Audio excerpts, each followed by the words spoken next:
Okay, well, thank you for being here.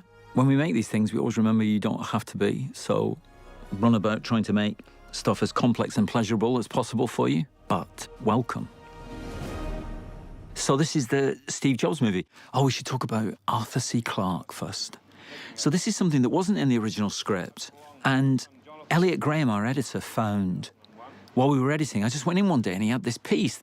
I think he's a bit of an internet junkie, and he had this extraordinary piece of footage of Arthur C. Clarke, and it did a couple of wonderful things, really, which is, it was a reminder, because a lot of people who are watching this, maybe some of you listening, are digital natives who don't remember that actually computers lined rooms. In order to have any processing power at all, they literally lined rooms, and they were sort of as tall as us, and they had blinking lights at the top, and there were strange tape machines that went forward and backward, and they weren't very friendly looking.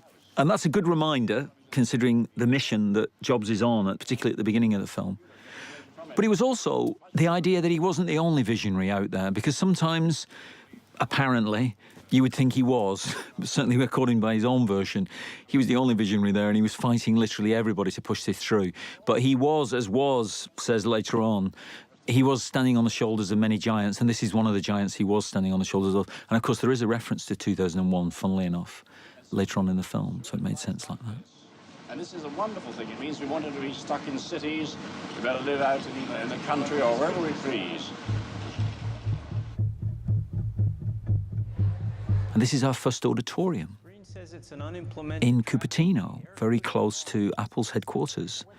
It's not going to say hello. The Flint Auditorium, where the Macintosh launch is, or Flint Center as it's called there, is a place that they launch many things. In fact, I think they launched the iPhone 6 there recently as well, and got into a lot of trouble about destroying the lawn, apparently, which is good to know that other companies other than film companies get into trouble about destroying lawns with their equipment. You're not hearing me. It's not going to say hello. Fix it.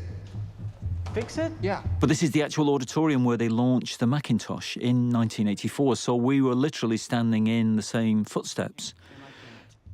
It's a wonderful auditorium because it has this bank of seating, which we tried to use as a mass of seating, empty seating, as though the world is waiting for something. And that's the way he sees it. We just need to fill these seats. If the product is there, the people will come. That was obviously part of his philosophy. Looks like everything's fine. He's sitting out in the house. Hey. What are you guys saying? Some kind of race condition, but we haven't been able to track it down yet. Is the synthesizer sampling fast enough? No, so the rates are off, and it keeps crashing. It's 20 seconds out of the 2-hour lunch. Why not just cut it? We can't cut it. Yeah, you just cut 2 it. days ago. And we shot in chronological order. Oscar for best short film. So this was actually, we'd done a couple of pre-shoots, which I'll talk to you about when we reach them in this viewing. But this was our first proper day of shooting. And I remember being in Starbucks just before we started shooting and getting a coffee, and there was a guy with a T-shirt. No, he had a Parker on. On the back of his Parker, it said, "Shoot nothing but pictures, leave nothing but footprints." And I love that, and I said that to the actors before we started shooting. They all loved that as well. Anyway, and then we went into this scene, and we'd had some rehearsal, which I'll talk about later, but they went for it. And this is the technique, is that we would shoot the whole scene, this scene, which is about 6 pages, and we would shoot it all in one, so that they picked up this incredible rhythm they developed in the rehearsal period, and as a result of Aaron Sorkin's extraordinary rhythms that he kind of writes in, and they would go on it. Right there. Why would I be calling He out? needs to talk to you? Yeah. We would do maybe like 20 takes of it during the day, but they could experiment with different things as they did it. No way they're gonna let us turn the exit signs off. I'll pay whatever the fine. Rather than what you normally do as a film, which you build inch by motherfucking inch, they always say, as Oliver Stone said, where you do such things tiny bits. This we did it in huge chunks, but we'd repeat them and then set up different camera angles, and we'd do some pickups like the family there and Less so, but still pretty good. Look, I needed to go black. Real black. and him, the journalist, John Ortiz. And they would flood through it because his dialogue has this extraordinary sense of being driven by him and then passed on to the actors to drive through.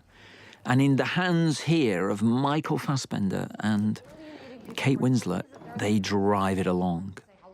Not for no reason. We blow this and I... And that was always the idea. We thought we had this extraordinary mountain facing the actors. It was 200 pages of some of the greatest, just some of the most wonderful dialogue I'd ever read. And I think the actors felt the same about it as well. It was just trying to create the conditions in which they could own it. And Aaron Sorkin admits that, I think, that's what you've got to do. It's no good unless you own it, really. If it dominates you, and it is very powerful in its own right, it can dominate you. You can feel like you're suffering under it. But actually, these guys are the best, and they just grab it and run with it. So this is day two. This is day two. This is literally the second day of shooting, which we would shoot this scene on. And we had this wonderful Steadicam operator called Jeff Healy. And he worked under our cinematographer, Alvin Kuchler, who I worked with before on Sunshine. I worked with Alvin. And he developed this lighting system whereby we could do these long, long takes. And they could go anywhere. And because we had a Steadicam, Jeff could follow them anywhere. Why is there a carton of... Who did this? So even simple shots like this are done on a Steadicam. So they've got the absolute freedom to move or not move, and he'll be with them. So they had within certain parameters, and there is always parameters, the actors know that, because it's got to match other takes. They are free to move. I thought it would be a good idea to, like, enthusiastically hand over copies of Time with the nod of Macintosh. And we were in these rooms with mirrors, because all three dressing rooms have mirrors, because dressing rooms do have mirrors. It's kind of part and parcel of being a dressing room. So we thought we'll have to remove crew, but actually they were very disciplined, the crew, and they made sure they weren't in the mirrors an awful lot. And when they were, we had our special effects guy, Adam Gascoigne, kind of paint them out. He was there the whole time. And the way they work these days is they take photographs of everything, and then they can literally recreate backgrounds. I gave him Scully, Markle, I gave him Woz, I gave him everybody. What should I call the person who thought it'd be a good idea to hand these out? I'm not telling you who it was. It was done without malice. It's been taken care of. You have a half hour, and we have things to talk about. Like what? Like $1 million in the first 90 days. Joanna? 20,000 a month Look, after that. I'm begging those are the forecasts. This is my field. I'm begging you to manage expectations out there. I'm fanning We're expectations. not going to sell $1 million in the first 90 days. Everyone. I suppose I should say, really, how we cast this. Maybe. We sent it to Michael, What happens when they find and he was desperately in need of a break, I think. And then, of course, this extraordinary script appears, and this extraordinary challenge about taking on one of the kind of mythical figures of our lives, really, a real man who recently passed away, but who'd become a mythical figure almost immediately, like a bit larger than life in many ways. So many different opinions about him. I think it was irresistible to him to have a go at it. So he was in Australia on holiday. He'd finished a film there, and he was inviting his family down for Christmas. So I went down to see him to try and persuade him to do it. I tried to cast him in a couple of movies before, never quite managed to get him. I tried to cast him in Trance, and I remember him saying, yeah, well, I'll play the girl's part, because he thought that was the best part in that. And so that was I think I went to see him end of November 2014. And from that moment on, I think he just absorbed the script in a way that was just essential, really. So it felt like he'd written it. I'm sure Aaron won't mind him saying that he'd written it. I'm just asking you to manage expectations. Look at their faces when they see what it is. They won't know what they're looking at. No, these cutaways, we tried to build a kind of library or a reservoir of material that was not scripted, but we'd no idea how we'd use it. And it was a wonderful thing to have in editing, where you could supplement this particular scene by going to the audience. Was going to sell 20,000 units a month. I don't know why we're talking about Stravinsky. And that, for instance, that was great. That was Winslet is brilliant, technically. So we didn't record the original joke there about Stravinsky's original material wasn't a symphony. It was an opera. Daniel did. It was a ballet. Yeah, I got it wrong as well. And we recorded it wrong. I think we said it was a symphony. And then I think Gillian Dodders, who does our ADR, said, you know, it's a ballet, the Rite of Spring. And so she replaced it in ADR, and you can't notice her doing it. And Dan said, yeah. So this is the bits that we shoot. We call these bits. And they had the double advantage, which is the one I was talking about, which is in editing. You can supplement what they're talking about in the room, contradict it, undermine it, threaten it. Just these little ideas, and especially here where he's being so awful about his child. And then you see this little girl being brought in, and you know this is all going to kick off and going to be very fundamental. And it's also Time magazine, which comes back later in the experience. But it also allowed us to give Michael a little bit of time off, actually, where we could occasionally we'd get half an hour off where we'd go off and shoot some bits and pieces that didn't actually involve him, which is a relief for him because he could spend even more time learning the thing. Chrisanne, Brennan? they're out in the hall. They've been sitting in the back of the auditorium. And Kate Winslet plays Joanna Hoffman, and Chrisanne right now. all I can say, if anybody, I'm sure there's no other directors listening to this commentary, but if you ever want a partner to work on a film, try and hire Kate Winslet if you can, because you get one of the world's best actresses, and you also get somebody who can do the job for you if you're dying. If you die on set, she'll finish the scene for you, directing-wise. She's just... I mean, that's partly her character in this, is that she's the right, left-hand man of jobs, but she's also your friend who deals with any problems that you have, somehow gets round them. Not just about her own role, which is effortlessly covered, but anybody else having a crisis, anybody on the crew, anybody, problems like that. That was a lovely bit where they did, because there were lots of hairs around all the time, stray hairs, and they would be picking, and it's a reference to him saying, if I see a spot on your shirt earlier. Hey. I love the way he says this line. This is a surprise. Why don't you come on in? I don't know why, but I always love the way he said that line. He does say some lines sometimes. He's just one of those actors who's just like, he just has a very unique take on it. I don't quite know where it comes from. It's just, I guess, why you hire them, really. He has that originality which made such sense with Jobs, because Jobs was striving for that constantly, really. And that's why I think he's perfect casting for it in a way. He may not look like a photo kit identity guy for him, but there's something about Michael's quest, his belief in the original and not repeating himself and challenging what's already there, that is very, very Jobsian.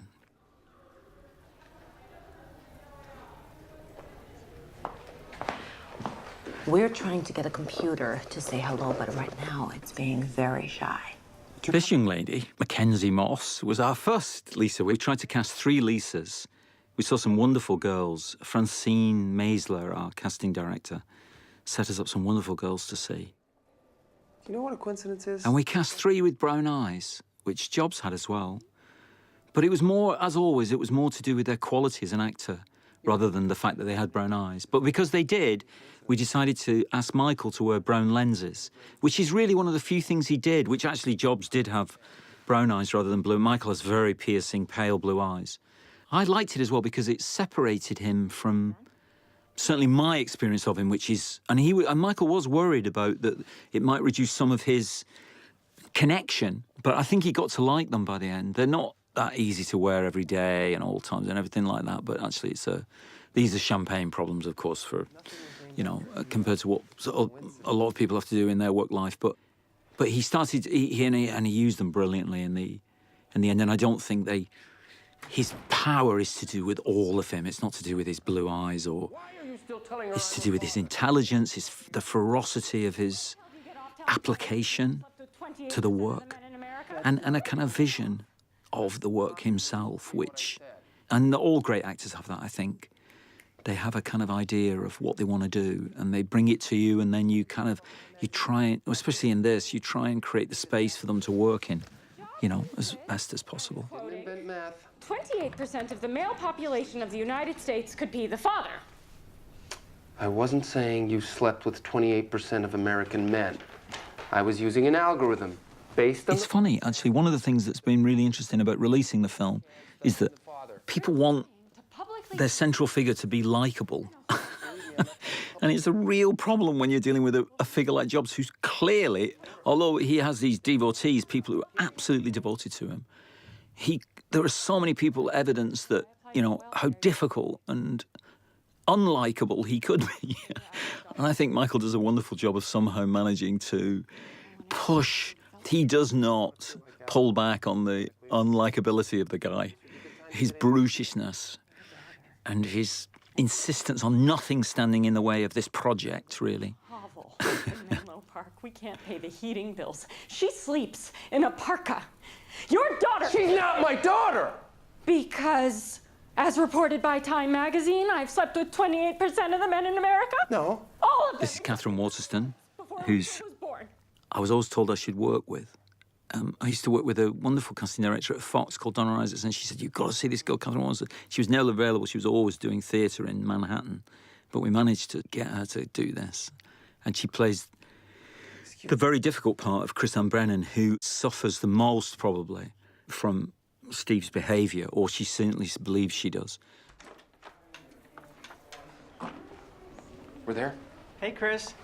Hey, Andy. How are you doing? And here's another guy who suffers the behaviour, particularly in this scene. This is the extraordinary, you met him in the first scene as well, Michael Stuhlbarg. Again, a great theatre actor from Manhattan. Well, he's not from Manhattan. I think he's from Long Beach originally, but he, lives now in New York and performs in the theatre there. Did Hamlet there, I think. Well, someday you'll have to tell us how you did it. I love the three of them here. She does. Just Michael's pushing through that fantastic Sorkin gag, and Michael just pushes through it. And she laughs and then corrects. It's just like, when you see stuff like that as a director, you just got to let them play it. And then we get a little bit fancy. We decided to go, and we featured some of our background artists here, who I have to say, and they may be listening to this commentary, and if they are, I just wanted to thank them really for how good they are. These three in front of you, you expect to be superb, and they are superb actors. But the others, you would not be quite so certain that they would be, but they're so focused and concentrated. And I think that's partly the inspiration of a leader like Michael. Everybody's on set, they realise what standard he's performing it at, and everybody lifts their game. I mean, these are all mutual benefits of working with great people, of course. Do it, Andy! I love the way they jump, Winnie. Stop, you. This is a young guy. I think he's called Robert, this guy. He's very good. I'm just looking up his name, actually, as we talk, so I can give him a proper good credit. I'm sure he's called Robert. Yeah, Robert Anthony Peters. Yay! In the blue shirt. Who had this great beard, which these beards have come back into fashion now. They're hipster beards, but then, of course, they were just like hippie beards, hippie Californian dude beards, I guess. And he was wonderful, had very little to do. But as Michael often used to say, because he remembered doing when he'd go in as a day player, it's often the most difficult thing to do. You just go in with a couple of lines and you mustn't drop the ball. And they don't drop the ball. The disc is blue, the shirt has to be white. Andy? I had this wonderful scene climaxing this. This is what I thought should have been on the poster. That image there of him just as the lift door closes, with his finger to his head like that. I thought that should have been the poster image, but maybe it's too controversial.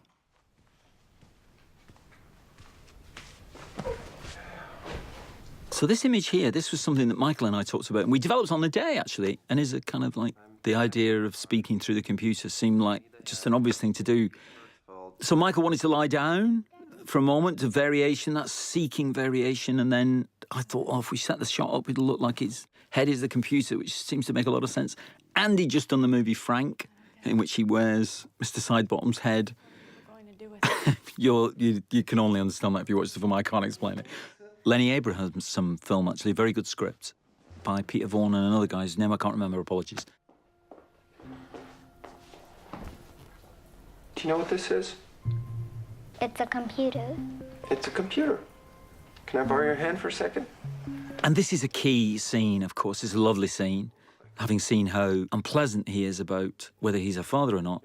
But actually, when they work through the work, of course, she satisfies, she proves everything to him that he is right, that this is an intuitive machine that's more easy to get on with than people are, really, which is sort of illustrated by these scenes, really. And his vision, something that Arthur C. Clarke mentions as well, is to try and see these things as being something that we could not just have a good relationship with, but literally love, like you should love people, which he seems to be incapable of, certainly in his relationship with Chris Ann.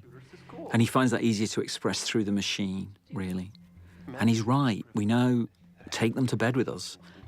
Back then, it would be an impossible idea. But now we take the things to bed with us, and they are the last thing we look at night and the first thing we look at in the morning. I wasn't the one who sued you for child support. No. San Mateo County sued you. No, let me explain what happened, because I have plenty of time right now. Excuse me. We have a visitor. Just want to say good luck. Hey, Chrisanne. That's Sarah Snook bringing in Seth Rogen, who's our Woz. Who doesn't look anything like Woz, but he is Woz. I love Seth. He did a wonderful job for us. And he's a delight to have around, super bright man.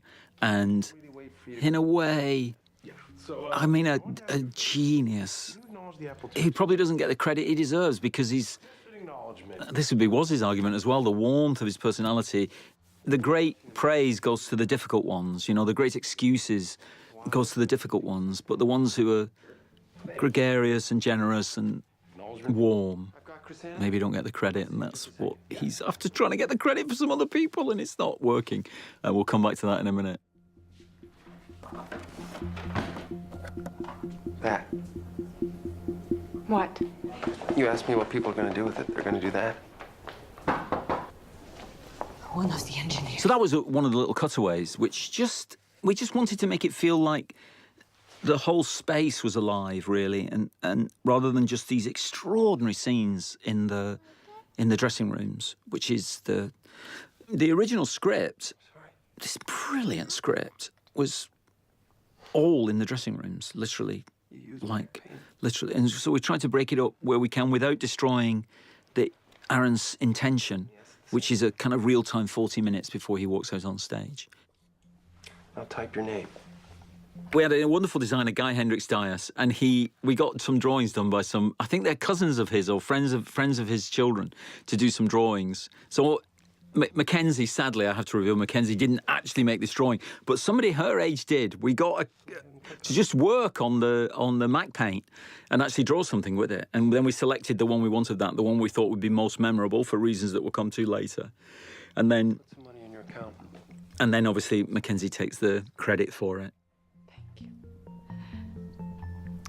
Was once a minute. And Scully's asking for you. We're done? So the music here was Daniel Pemberton.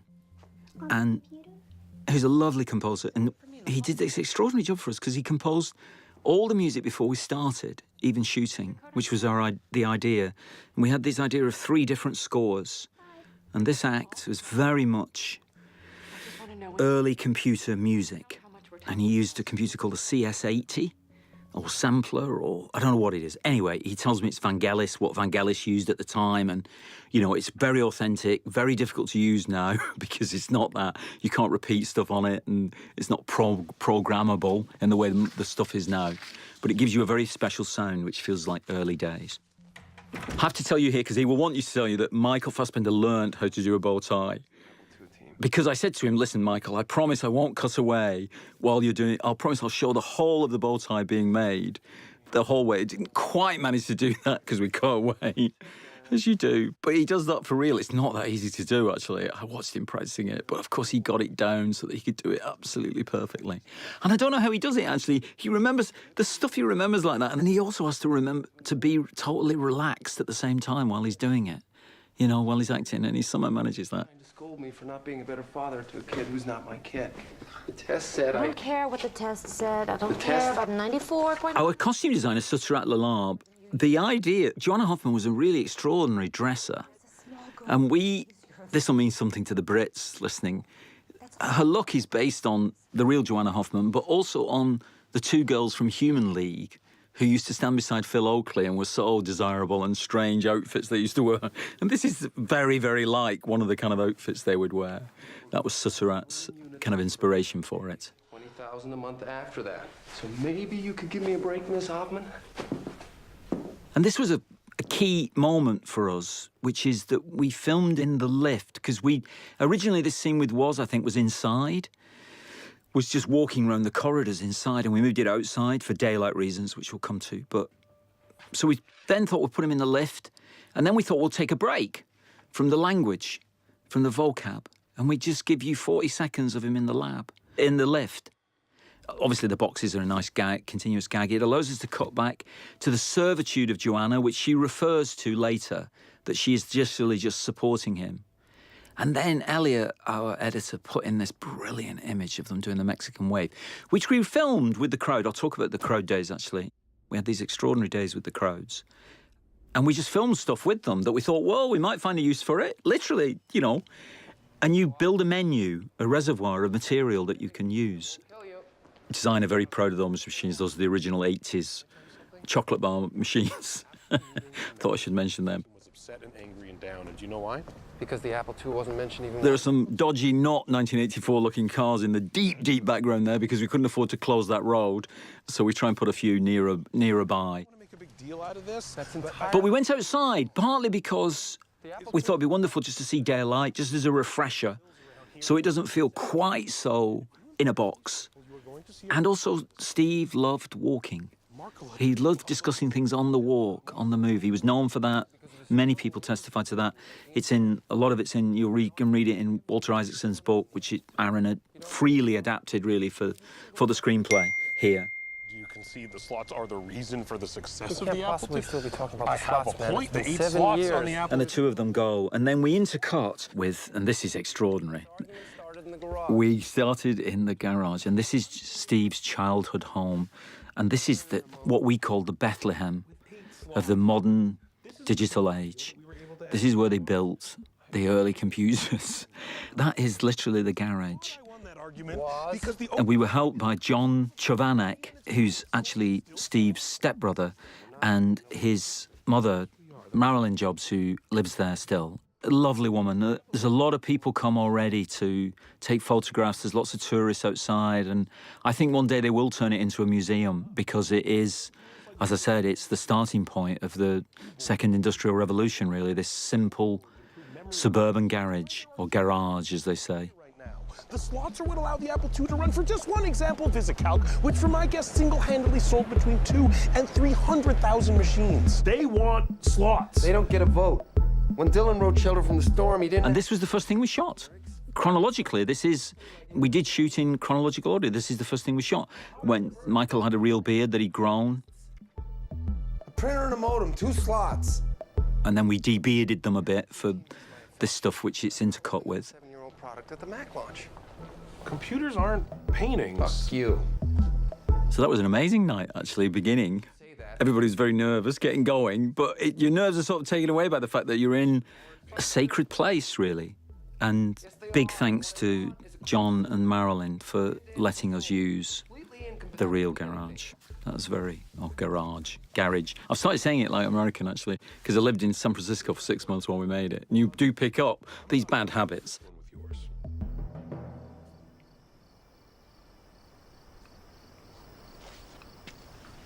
You get a shot of it now. There it is. Steve! Hey. Today is about the Macintosh, and the Mac is mine.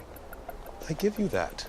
Thank you. I give you that. Just publicly acknowledge the Apple II team because it's the right thing to do. We'll know soon enough if you're Leonardo da Vinci or just think you are, but in the meantime, it would be great. Yeah. So that's the real backstage of the Flint Auditorium. It was painted. These colours aren't the actual natural colours of it, but it was painted given this 80s look by Guy Hendricks Dias and his design team. Fuck you. There's a cut here. We didn't make many cuts, but there's one. Because there was a wonderful scene, which I hope will be on the DVD extras, of Steve and Joel Pforzheimer, played by John Ortiz, who you saw earlier in the auditorium, and they have a discussion in a VIP room. We can't start. It's a simple in-and-out cut where we just took out the scene. It's a brilliant scene, but we didn't want to interrupt the flow of him coming back from the walk and actually dealing with how they resolved the hello crisis. And you think that's borderline unethical? Name my other choices, please. Please. You have to tell me why it's so important for it to say hello. Hollywood, they made computers scary things. It's amazing to think there's computers were scary things, and this is his mission. He wants it. I'm not sure it does look like a goofy grin, but that doesn't matter. He thinks it looks like a goofy grin because his idea is that these things you will take to bed one day with you. You will share intimacy with them in such a way. Everything about you will be on them, and you will trust it. Whether that's a good thing or a bad thing is a whole other question. But I think it's why you have to make films about people like this. And Aaron had made one previously about Zuckerberg and Facebook, and there are problems because people don't want the film made either for PR reasons or for personal grief reasons in this, and you have to acknowledge that. But he's a huge public figure. The book that we're based on, he commissioned and gave total freedom to Walter Isaacson to write the book. A rare example of him not wanting complete control over everything, publicity or information-wise. And he's such a key figure in our lives that there will be many, many other versions of him, and this is ours, really. The universe, Stephen. See you in a couple hours. And I'm going to take us through the formal part of the meeting, the legal part, if you will. Thank merciful God, the cavalry's shown up.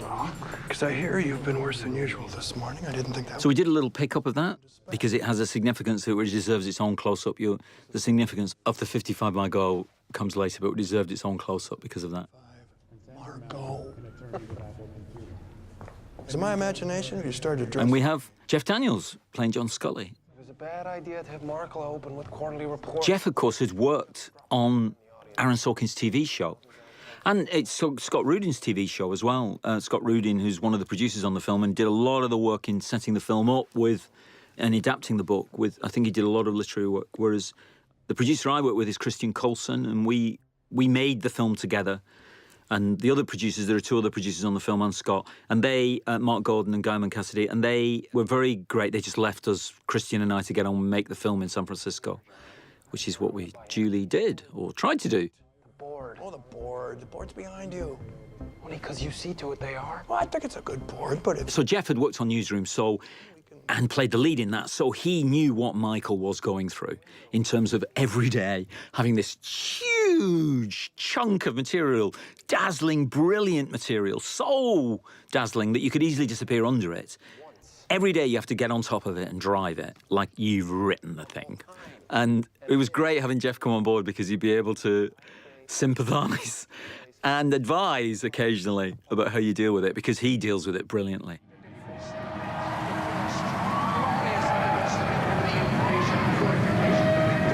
Here's Ridley Scott's original 1984 film, which was only ever shown once, but has passed into our cultural DNA, really. I think it's an image that the vast majority of us know in some way. Where you pick it up from, I don't know. And we're very grateful to Ridley Scott's brilliance, really. And it's extraordinary to think he made that in 1984, and he's just released The Martian with Jeff Daniels. It's like, how many years later is it? 30, 40 years later, he's still going strong as an extraordinary filmmaker. So.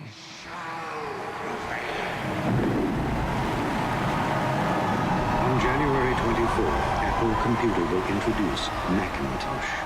And you'll see why 1984... We paid terrorists to be in our TV commercial. They were wrong about the ad, but they were a good board, good people. Their only problem, is that they're people. People. The very nature... That's one of my favourite bits of the whole film. The very nature of people is something to be overcome, and we cut to the shot of the mass of people randomly sitting down. I love that. It's very difficult to herd those group of people. Back and forth in the Dylan. So this is one of our interventions, if you like, as well as gathering material that isn't necessarily part of the script to begin with. We wanted to kind of reference Dylan's original video, which is the Subterranean Homesick Blues, which is the one of him holding the cards, and there's a picture of it in the garage earlier, and flicking the cards, which is the first pop video. And he was Jobs' hero because he was truly an innovator and a rebel thinker. People who were adopted. And so we wanted to kind of just reference that at this point, just by throwing the lines that they're referencing onto the floor and onto the walls, really, as projections, really. And you do it, you try and limit the amount of, so you don't distract him from the actors, you try and make it organic. It's almost like it comes out of their minds, or Jobs' mind, in a way. And it's images that are coming, that speak to him, that are You just find different ways of presenting them, really. It's having no control. This is a key moment for him, which he shares with Scully, and is a reference point, I think, for when their relationship goes bad later. She does. He has shared the most intimate thing he can imagine, really. Is I don't understand. explaining his vulnerability about his origins. What inspired Hertzfeld to make that bet? And so, of course, the more that you trust someone, the more that they let you down is really what happens ultimately. $100. Sticking with the first verse. And that's the way it develops, that relationship. They came in to see us. John Scully came in to see us. And a lot of these people, Joanna Hoffman, Steve Wozniak, Andy Hertzfeld, John Scully, they came in to see us, the actors in rehearsal, and to talk. And I had separate meetings with the actors individually as well, to talk about their lives and also about their relationship, primarily their relationship with Steve. Lisa made a painting on the Mac. And that's the end of the first part. It's written in 3 parts. And we had these transition parts where we had, the way Aaron had written it was we had dialogue from commentators really covering the basic essentials of what had gone on. So this was great fun for us because we could actually just play a bit like filmmakers with different ideas. And we had this idea of the new Lisa, the 9-year-old Lisa, which is played here by Ripley Sobo, wandering around backstage, and you hear that referred to later, she's inquisitive anyway, and she wanders off and looks around stuff. So that was lovely to be able to, as a way of refreshing you, before you go back to the changed characters. When we come back to them, it's now 1988, and here we are in a different theatre altogether, which is a more theatrical space, because indeed the tale that's told in this act is more theatrical in nature. It's a kind of high revenge, comedy, drama, tragedy, I don't know. It's kind of one of those. It's in there somewhere. Steve Jobs' Black Cube is aimed at the education market. Few people have the ability to make the world wait, but that is just what Jobs is doing with his new company, Next. We then had the idea of these highly theatrical images, kind of dramatic images, the Raft and the Medusa. And also, now there's what I thought the film should be called. I thought it should be called The King of France. Because I thought it would completely baffle people about what it was. I thought they'll know it's about Steve Jobs, but they could call it King of France. One of the guys who's referred to, Jeff Raskin, who's one of the guys who developed the original Macintosh, had a wonderful... It was my favourite thing anyone ever said about Steve Jobs. He was asked what he thought of Steve Jobs, because Jobs pushed him out of the nest of the original Macintosh. And Raskin said about him that Steve Jobs would make a very good King of France. I don't know whether Jeff was aware... He's passed away now, sadly, but I don't know whether he was aware that France hadn't had a king for a long time, and actually, in the meantime, had an emperor, or someone who thought of himself as an emperor. But I think the Napoleon illusion works anyway for Jobs' mentality in many ways. But I'm all right with that. I'm over Apple, got over the Mac and Woz and Scully, same way you get over your high school sweetheart. Build a new one. Can I tell you something? Yes. I should actually say, before we leave, well, we have left now, Flint Auditorium, but I should actually say thanks to Rhonda Doyle at the Flint Centre in Cupertino and Tony Arellano, who helped us enormously there, because now we come to the Opera House, and we had extraordinary people helping us at the Opera House.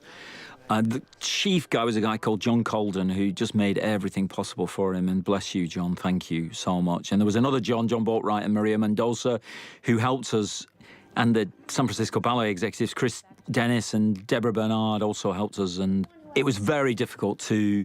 We often had to work through the night because they're a working theatre with shows on in the evening. They had a wonderful Nutcracker on there, which I saw while we were preparing. So they're working in the evenings. So and they'd be rehearsing or teching during the day. So we'd often have to go in on the graveyard shift, which would be like you'd go in at 10:30 at night, 11 o'clock at night. We'd wait outside the stage door and all the performers had come out. And we'd go in there with a grey look on our face. And then we'd see them again in the morning when they came back in. It threw us out at 9:30 in the morning when they were coming in with their morning coffees, and we'd done the night shift. So fortunately, there's very little daylight in theatres, of course. So they were hugely helpful. It would have been so much easier for them not to have helped, but they did, and thank them very much for that. One more thing. Sure. No questions from the press after. No. Why? Until I have better answers, no press avail. Somebody asks where I am, you just saw me, and I'll be right back. Okay. Who do you want first? Bring me the face of Steve Wozniak. That close-up of Steve that you see there that's linked to him backstage, watching the preparations, is very important later on, and we'll talk about that when we come to it. Hang on. And this is our lovely dressing room, which was dressed... It was a bit like this, but it was amplified, shall we say, by Guy Hendricks Dias and his team, and did a wonderful job in there. I should say a big thank you to my first AD and his team, Don Murphy, the Murph, or Murph, and his second, Pete Dress, and his team of ADs, who somehow managed to get us through all this. And we'll talk about him actually when we do the big. We'll talk about the big crowd days at the end of this particular. Part. Exactly a foot on all 4 sides. There are 6 sides. But you're not supposed to be here right now. We know if 4 of the sides are equal to each other. So Ripley's as bright as a button. This is Ripley Sobol playing the 9-year-old Lisa. Bottom. She holds her own with him. Shorter than the front and back. They're not. I measured them. She holds her own with him and gives him a run for his money. Like, the fruit doesn't fall far from the tree, as they say. And you'll see more of that later when she comes back in her 19-year-old manifestation as well. Why is it off? Did you hear what I just said? Yes. Because sometimes it seems like you just keep saying what you want without listening. So Ivana Primorak, who did her hair and makeup and wigs and everything, she did a wonderful haircut for Ripley here to just move her towards Perla, who's the third Lisa you're going to see in the third part of the film. Why isn't it a perfect cube? You've asked me before. I forget what it is. It's an optical anomaly. To the human eye, perfect cube doesn't look like a cube, so we made it roughly a millimeter shorter than a foot and 2 sides. What's an anomaly? You've asked me that before. The one they're talking about, the next computer, these were quite difficult to find because they were found by this brilliant guy, Todd Marks, and his team, who kind of sourced all the original computers and made them work so that we'd get them all up and working, which is a bit of a nightmare because, of course, it's a computer that nobody really remembers. But the story tells you how important it is. So do you. And they're telling me George is... So this is a very different Steve now, really. There's no big hugs, you know. This can't be Lisa. And Lisa's this big. I love Woz in this scene. And there's a bit of a cut here, actually, which, again, I hope this will be on the extras, which is that when they leave this, we've done a very crafty, what we hope is a very crafty cut.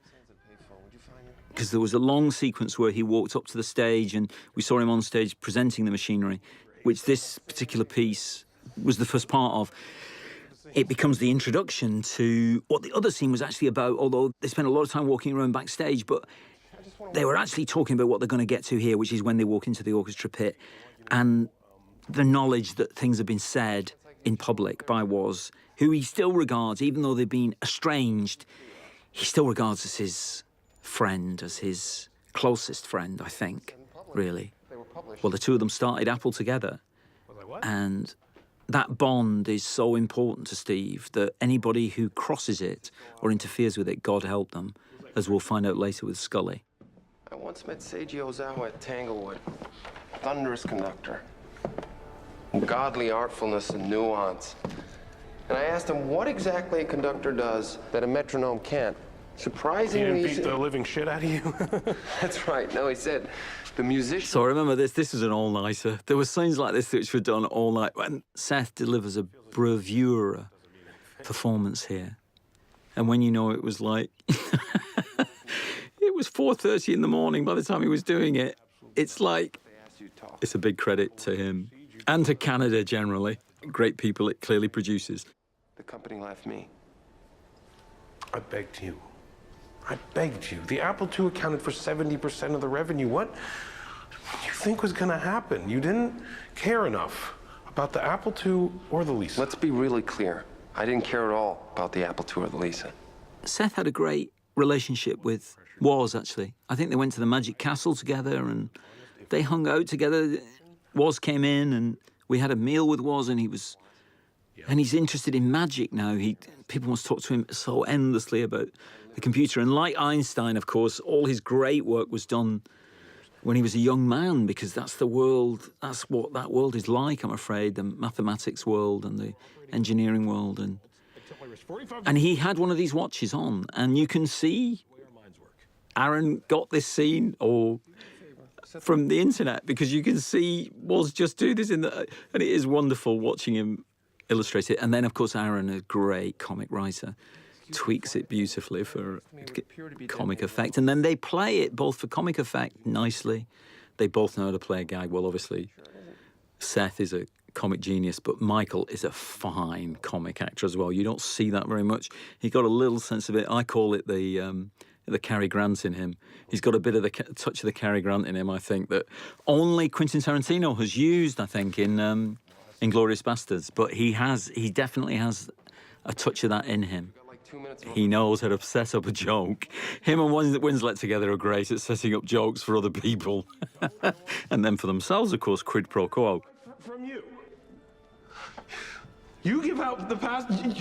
You give them to me. You're gonna have a stroke, little buddy. What did you do? What did you do? Why has Lisa not heard of me? Great writing, Matt. You have this big technical discussion between them, and he's able to throw in stuff like that. Why doesn't your kid know who I am? You know, we were meant to be friends. And of course, Steve is on this different quest now as Aaron writes it, it's a kind of what happened historically with this computer and what happened after it. Aaron manipulates into a quest for the regaining of control at Apple, really. I play the orchestra. And you're a good musician. You sit right there. You're the best in your row. It's interesting what Seth says here. I mean, I'm not comparing myself or other film directors to Steve Jobs, but it is remarkably opposite for the fact that directors don't have many skills either. We're not engineers. We can't fix cameras. We can't really do lighting. But you kind of synthesize the people who can, really. I suppose that's what you do. And that, in a way, is what Jobs did, is that he brought all these people together, like Woz, like Joanna, like Andy Hertzfeld, and he focused them on a vision, on an idea, on something that didn't exist yet. But if there was enough belief can be created, it can be made. And that's weird. That's sort of what you do as a film director, actually. You're trying to persuade people to believe in something that doesn't exist yet. You may have a script, which is great, which this one certainly was, but it's not formed yet. Nobody knows quite what it's going to be like. And you're asking them to spend money or give you time and emotion and their heart and sacrifice their relationship at home a little bit by being here through the night to deliver something that they don't know what it is going to be like yet. And I think that's what Steve was about, and he went about it in his own particular way. You don't have to go about it in that way, which is the Woz scene in the next part. Back on stage? We're out of time. They've got to mop the stage and open the house. If it crashes... And here's these two again. You'll make a joke. We used to have glitches here. Every time he said, if it crashes, it crashes, we used to put these glitches in. And for a long time, we kept them in, and they were a little bit too arch, we think, and you've got to leave it to the actors in the end to perform it. And her quest here to find out she knows something is going on. She's picking up all these hints about his behaviour, why he's being like he is. She overhears things in the Woz scene, as you saw, and she's trying to find out what actually is going on. And he's not going to quite reveal it to her yet. But she is a golden thread, really, through this particular second part of the film, and where we're trying to find out the mystery of what it is that he's doing when he appears to be launching a computer that doesn't work. What's the point of that? And off they go. Start 15 minutes late, so Avi can Jesus recompile and just Christ, at how many least give times us are we a going to have this fighting chance. We're not starting late ever. We're not ever. So we did a little cutaway here, as you'll see. Boom. This one is the point of view of Lisa. That is something that we picked up later with Ripley when she was a few months older. We brought her over to England, and we're in a little studios near where I live in the East End of London, at 3 Mills. Mark Tilsley, who's a designer I work with, stood in for Guy Hendricks Dias and built a little bit of the set, and we dropped her into this as though she's watching, observing, again, wandering around. She's left the dressing room, as you'll see in a moment, that her mum's there, but she's gone off wandering around. And it's kind of was nice because it actually sets up something that you're going to see later, which is that she hears her father asking these questions about why is she doing stuff like that. And here's Joanna say, you should show some interest in what she's about. And that comes in a scene in a little while. She's around. What was that? Now, here, you have to have a toilet scene. I'm a British filmmaker. British filmmakers always have scenes in toilets. Not so much other cultures, but our culture, we always have a scene in a toilet. And we had the wonderful opportunity here, which is that there were these stories about Steve washing his feet in the toilet. He would flush the water and wash his feet in the toilet. Michael and I just came up with this, we thought, for those who know about him, they'll understand it. For others, it's kind of slightly baffling, but it's a lovely way of just offsetting. It's like the scene is a diamond, and you just need a little offset to lay it in, to kind of let you take your eye off it. That's sort of, and then it creeps up on you, really, and it's just the most brilliant writing, which they execute perfectly, and they loved playing it, I think. It was $1,500. Well, they don't do it for free. They don't. They charge $1,500. How I spend... Fuck, you know, I'm Were you not about to even say gonna... how I spend my money is none of your business? I have a sinus infection. I love jumping the line like this, which, you know, she's looking right to left, he's looking right to left, which is wrong technically. But I love doing that kind of jumping the line and moving around places. And when you have great actors, especially with this kind of very simple, great scene, you can do that kind of thing. And it becomes about the editor obeying the rhythm of the scene and the acting and manipulating that. That you've thrown a cereal bowl at Lisa's head. What? My private line's gonna ring. And a voice on the other end is gonna say, we're all set. That's how I learned that you're dead. Are you crazy? I threw the bowl on the floor. I didn't throw it at her head. She wasn't even in the room. She was nowhere. I threw the bowl on the floor. She's a little girl. You're scaring her. I'm a grown man. And there's a moment here at the end here that we cut back to her after the scene is finished, because there are people, I mean, our understanding and our contention is that there are people left in the wake of Steve and his brilliance, hard brilliance, really. And there are casualties left in the wake. These people are in orbit around this the gravitational pull of him, really. Trapped in a kind of, in an orbit around him, really, and needing praise, money, whatever it is that they need from him, some acknowledgement from him. And there'll be more money in your account by the end of business. You don't have to do this kind of thing, but we wanted to do that just to show, you know, it's hard for people, you know, to exist near this steady state nuclear bomb that he is, really, of burning brightly. Andy's next. Hertzfeld or Cunningham? Hertzfeld. He's playing with Avi Tevanian and the computer backstage. Ladies and gentlemen, the house is... That's Tanya Blundell, our post-production supervisor, who ended up doing the voice announcement from London for San Francisco. Seems to make sense, because San Francisco's full of Brits as well. Well, there are some Brits there. Anyway, this was great fun for us, because we got a chance to move around the theatre. We had these extraordinary occasions where we invited people to come in, and that's Liam, I think, who's a proper violinist who played violin in the actual there was a violinist played with the machine in the presentation. It's one of the things that was, its impact on music was very significant, the next computer. Anyway, and he's with John Ortiz, who we dropped a scene of, so you hadn't seen the scene in the VIP room in the first part, so this becomes John's, which they played beautifully together, the three of these. Tomorrow is Christmas. You saw the Stewart House Up newsletter? I did. I'm sorry, Joanne, I need to get Steve on the record. The headline was Dear Next. And Michael had this idea about flowers, so then we made them lilies because they were his Carla lilies were his favourite lilies. I can't pronounce that, I'm sorry, I can't remember it, but they were his favourite lilies. So and also lilies have an association with us, they have a kind of slightly darker significance, really, in a way. So we made them lilies, and then he goes up to change the flowers that are near the next computer. And this is all real time in the lift. There's a lot of people in the lift with them. He goes out, they have to pile out after Michael, but before these two. So it's great fun days like these where you're using the Steadicam in a way that you might expect it to be used more for chasing scenes and running scenes, walking scenes, if you like, all over the auditorium. I guess in layman's terms, you'd have to say we don't have an OS. An operating system? Yeah.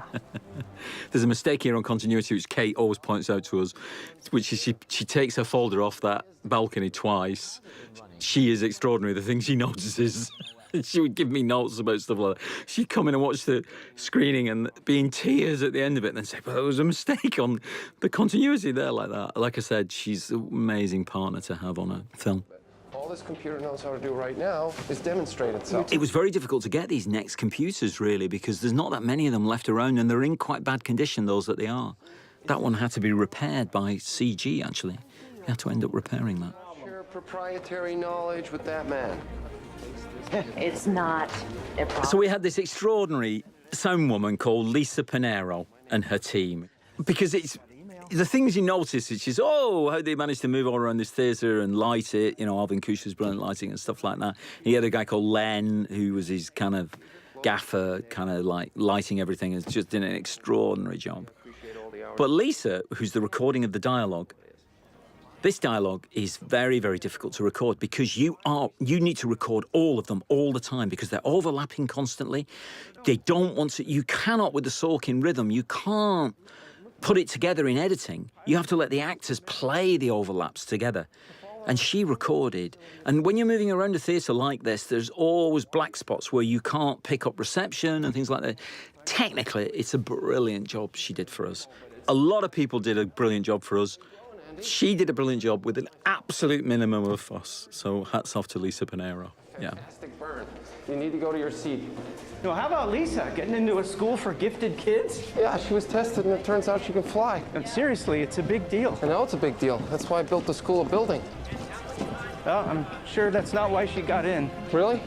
Can I show you something funny from Macworld?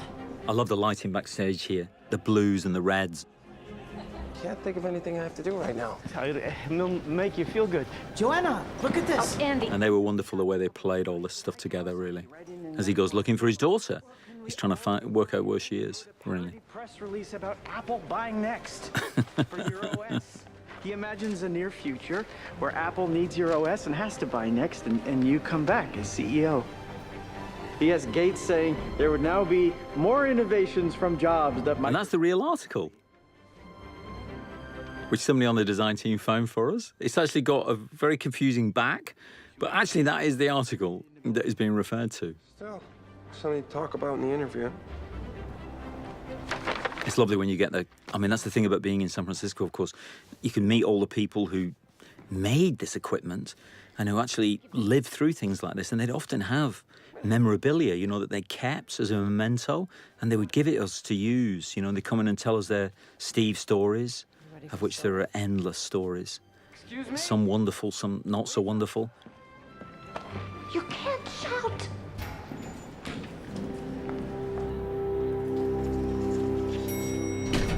Why we did that little pickup scene earlier, it kind of gives you a little hint about what she's doing here, where she insists on that he listens to her on her terms and what she's interested in, and he learns. And Michael was wonderful about this relationship with Lisa, because on the script it could read at times that she was just being really unpleasant and difficult to her. But he said every time he talks to her, Michael's contention was every time he talks to her, he's trying to teach her something. He's always trying to kind of say, even in that first part, where he says, do you know what a coincidence is, which seems terribly cruel, his take on it was, no, he's trying to teach her what a coincidence is so she knows. And of course, actually, ironically, what he's doing is he's training this mind, which is, and the apple doesn't fall far from the tree, he's training this mind to be an equal of his own, really, in a way. And if not, and she is. Both sides now. The real Lisa Brennan Jobs was a wonderful help, I think, to Aaron Sorkin in terms of the stuff she talked to him about. And the person singing. This is our interstellar shot. Think of.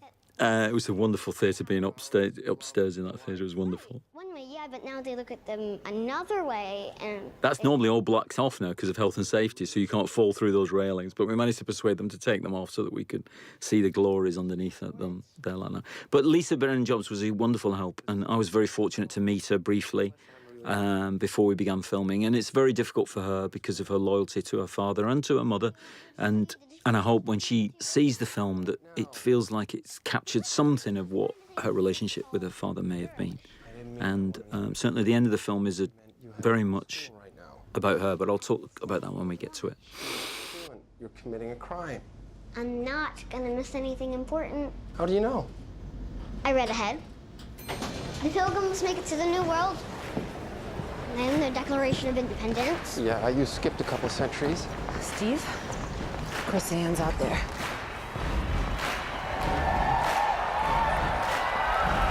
Obviously, these theatres that we're in, they're each 3,000 seats, or roughly. We didn't have the money to fill them. So we wrote to people locally and said, would you mind coming along? So what you got is you eventually got people at the launches, some of whom were at the original launch, and here they were at the recreation. And Sutrat Lalab and her team would ask them to dress in 80s gear, and they'd turn up in 80s gear. Some of it was very dodgy 80s shoulder pad stuff that would have to be slightly adjusted. But they were extraordinary people who gave us their Saturdays. They would come on a Saturday and they'd be there all day, and all we could give them was a peanut butter sandwich and a banana and a drink of juice and nothing else. But they would come along and they would do cheering for us and all the crowd scenes that you see there and at the end of this particular part of the movie. I can't really think of the word. Okay, well, have a good day at school. Regretful. What? Like wishing you could. Now, this is interesting. One of the things you can change in the film is that this scene, when she hugs him in this scene you're about to see, she used to say, "Good luck." But actually, then we changed it, and she actually says a line that she wants to live with him, which actually belonged to a different scene that we cut from the Scully scene that's coming next, and we transferred it into there because we wanted to have that land on him. And there is a scene later on in the third part when Lisa's 19, when she says, it was the second time I asked to come and live with you, because that's the first time she asked to live with him. And it sets him up in a very troubled mood for the scene with who is his arch nemesis now. Because as we've learned, he's really been ousted from Apple, and it's the subject of this scene about who was responsible for that ousting, if you like. But he's left and lost control of Apple. And at the moment, this man, John Scully, is in charge of Apple. John, I've never known what you were thinking. No newborn baby has control. Do you know what I'm talking about? In '84, before the Mac launch, you said... This scene was originally in the dressing room.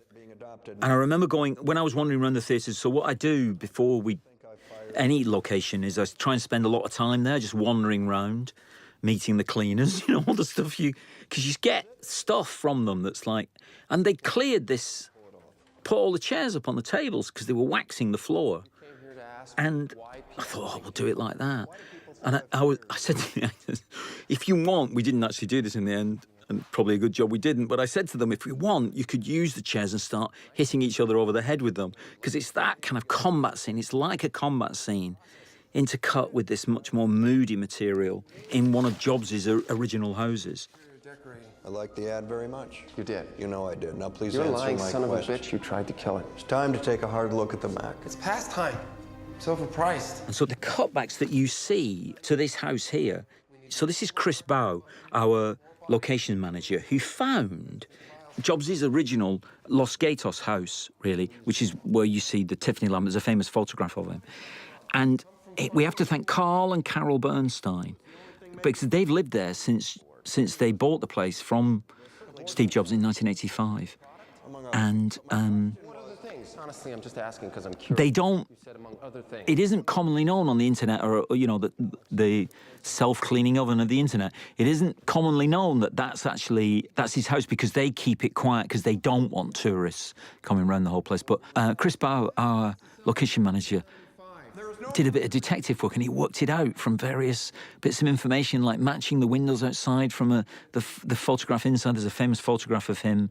He did a photo shoot in here. And Chris matched up the windows and eventually approached the house, and the guy said, yeah, you're right, it was here. And they were wonderful. They let us take over the house and shoot that scene there. Customer's always right. I promise you, a customer. It had skinheads He in was it, but liberating them. Liberating the skinheads. The ad didn't have anything to do with fucking skinheads. We used them as fucking extras. Nobody even knows they were skinheads. I'm just saying the board had concern. You invented lifestyle advertising.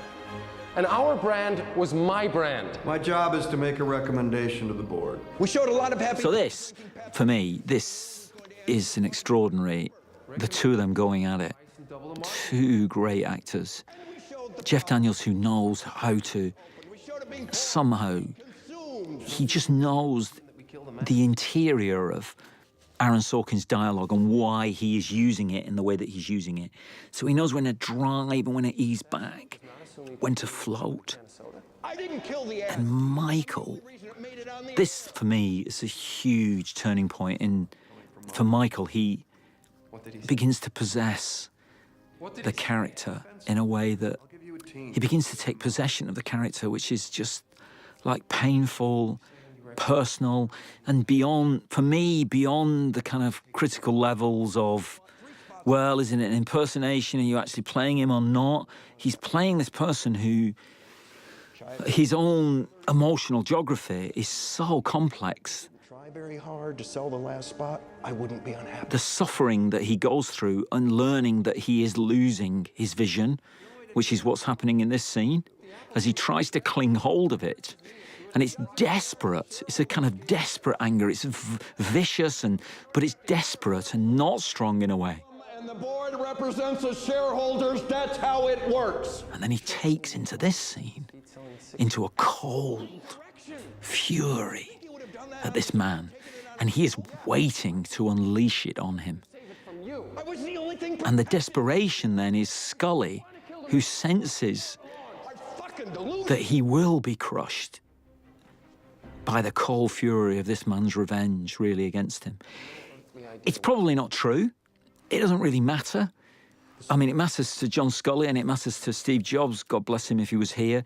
But actually, when you give these characters, these titanic characters from business, and you put them in the hands of Aaron Sorkin as a writer, this is where he will run to. And it may not be true, exactly. And in fact, we know it wasn't because they never met again once he'd left Apple. But there's a greater truth, really, that you try to illustrate through drama, really. I mean, they say history will deal with it if you want to know what the facts are. But if you want to know what it felt like, you give it to a dramatist or a novelist. I'll be there in just a second. I gave you your day in court. You gave me? I gave the board a clear choice. I said, do you want to invest in the Apple II or the Mac? And they chose the Apple II. The same people who wanted to dump the Super Bowl And then I got on a plane spot. to China. But then we managed to get, extraordinary, we managed to get access to the airport. The guys at the airport were amazing. It was a guy called John Ginty who got access to us at San Francisco airport operations. And we managed to do a bit of filming there with the rain tanks and stuff like that. I left my bags on the plane. My shit's still somewhere in Beijing. I took a car back to Cupertino in the middle. And I also managed to give Michael a night off. I think it was because we did that bit with Scully as well and then on the same night. So that was a night off for Michael. It was a homicide. Right there. That's the part that's bullshit, my friend. It was a suicide because you knew your cards and I showed you mine. I showed you mine and you did it anyway. What did you think I was going to do? I'm okay losing, but I'm not going to forfeit. I'm not okay losing. We're losing market share in the Mac. So this close-up that we did of him, that we integrate with this, is at the beginning of the film, and it's also used as a kind of, it's like it uses a psychological decoder of the whole act or part of this film, is that in a way he's reimagining it all, really, what's led him to this point. It's failing. That's a fact. It's overpriced. There's no evidence that it's... I'm the evidence. I'm the world's leading expert in the Mac, John. What's your resume? And we shot it on the very last day of filming, actually. You're insubordinate. You make people miserable. And when Michael didn't have to learn any lines, because it was all we did was a couple of little bits and pieces like this on the very, very last day. And I had no idea, when we shot it, I had no idea how we were going to use it. It was just an instinctive thing. But that's sort of what we were trying to do, is gather material. We had these amazing scenes like this, dressing room scene, the boardroom, the Apple boardroom scene, which is a kind of an imagined idea. It wasn't, the boardroom didn't actually look like that, but it's our version of it with the rainstorm outside. And you then gather around it this other material like this, and you give it to the editor then, and there was a tear in Michael's eye at that point, which becomes about his suffering, his pain at losing his child, which is Apple, really. He was unable to acknowledge his real child because his heart was in this vision, this machine. And you give this material to a great editor, and he just begins to work it. And I remember when he began to intercut it with this material as a like a decoder, like literally an index of how to unravel you can do through the close-up of him watching. Because of it being the worst night of my life. And I forced the vote because I believed I was right. I still believe I'm right, and I'm right. And if you give material like this to Michael Fassbender, the inevitable happens, which is... Time's done its thing, and I really haven't thought... And there are 3 Michael Fassbenders here, and you can't get enough Michael Fassbenders. You can have 10 of them. why you're upset, and I want... All over the screen. It's time. Got it. You're gonna end me, aren't you? And then this is why you had the close-up of the 55-mile goal. Sit center court and watch you do it yourself. Then I'm going to order a nice meal with the 55 Margot and sign some autographs. Jesus Christ. You want some advice, Pepsi generation? Don't send Waz out to slap me around the press. And revenge is best tasted cold and hot all at the same time. Don't manipulate him like that. Whatever you may think, I'm always going to protect him. Come on, Steve. And this phrase... That's what men do. He's picked up from Woz in the other scene. And it's like, that's great writing. Where you pick up something Woz says and he uses it, and he's talking about Woz, and, you know, it's like a virtue signalling. It's like, you know, I'm a noble man, but actually he's manipulating the words of Woz to use against his arch enemy, as he saw there. The Mac team gave an award every... And here comes his Cary Grant. There's a little bit of the Cary Grant here. This is the bit, I love this. We had a lot of trouble on this night. The actors were very unhappy about why they couldn't do more with the scene and stuff like that. But we always had this idea that this was one of our intervention moments where you would begin to actually illustrate Steve's mind in the way that we'd illustrated through the Dylan lyrics in the first part on the floor. There would be a different kind of manipulation here, which is that literally beneath the feet of the audience, in the bowels of the theatre, as they wait anxiously, desperately, you know, enthusiastically for the presentation of the machine, he actually tells his confidant, his work wife, as she says he says it, the truth. He finally admits to her. And he's a great storyteller. That's one of the things you find out about Steve Jobs. He was a brilliant myth-maker storyteller. His manipulation of the media, his manipulation of stories, he was able to create frenzies of publicity around his products, some of them. And he made you forget the other ones that didn't work quite so well. And we always had this idea that he would literally illustrate his story and pull away from them in a way, rather than close in on them. We would pull away from them and illustrate it. It becomes a whole world that he creates, as he did create worlds for people, in a way, of end-to-end. It's literally an illustration of end-to-end control. He's got control of the whole corridor. He's like literally illustrating the whole story. A little to the left, a little to the... Wonderful track, this, by Daniel Pemberton. We should have talked about that, actually. It's how he uses an orchestral score right the way through this act because of the operatic nature of it and the opera house we're in, the kind of heightened nature of it, apart from here, where we're moving towards the future, really. And he is literally moving, because although he's launching a machine that he, in our version, doesn't believe works and knows it won't work, there is something hidden within it that will actually create the future, and which will be our third part. Because Avi Devanian is going to build them exactly the OS they need. They're going to have to buy me, too. For $500 million in stock. So the track is building towards that, and a reintroduction to our people in the audience, really, as we build towards them. I love the way they played it. They were so unhappy that night, the two of them, but they were, you know, I just love that shot. That's one of my favourite shots in the whole film, and I loved what they did in the scene, but sometimes you can't make them happy, they're dissatisfied, and actually their work is, the standard of their work is so superb. And then we cut back to the thing with the lilies, and hopefully everything begins to fit into place, really. And then this is the total nature of the scheme, the construct, which is you're waiting for that moment. As soon as he walks on stage, you jump. Now, we shot that in 35mm, and we shot the first part in 16mm, because we wanted to create a difference. I didn't really talk about this during the first part. I should have done.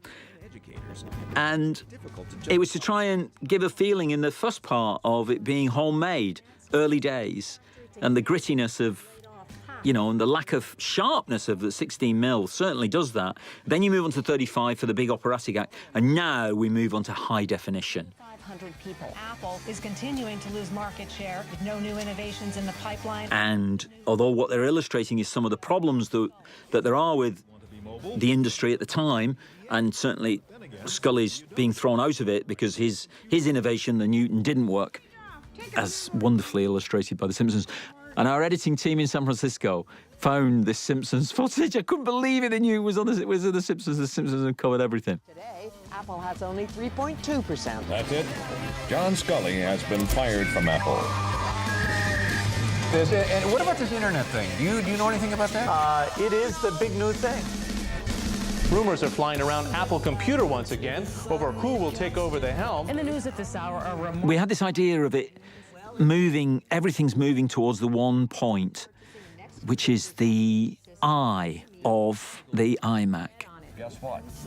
Mac is back. Apple co-founder And here it is. Steve Jobs is returning to Apple.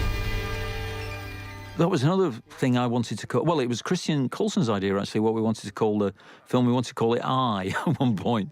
But we all lost out to marketing, who thought, you've got to use the word Steve Jobs in the title, so there you go. Stereo surround sound built into every product, a great keyboard. Those were all a lot of our extras who were with us the whole time. They're Steve's army of younger people, really, who sits out there amongst all these younger people now, the acolytes. Bless my eyes. We were trying to make them and I were trying to make them to look like Apple Store employees, you know, which hadn't really started yet. That was another of the industries he was going to revolutionise. Stores. When everybody was moving out of the city centres, he moved back into the city centre with these incredibly beautiful stores, populated by very, very helpful people in T-shirts. So that was our little acknowledgement to that.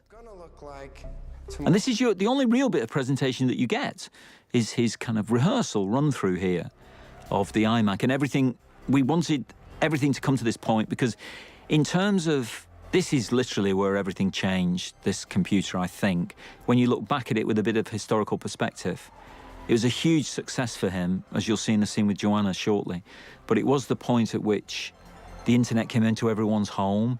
And then it's just a simple step, really, to where we are now with the phones and as I said, the thing we take to bed with us, really. You can't imagine taking that machine to bed with you. It's a bit bulky, but you're on the slippery slope to where you will. And eventually, if biotech keeps going, it'll be within you in some way, probably.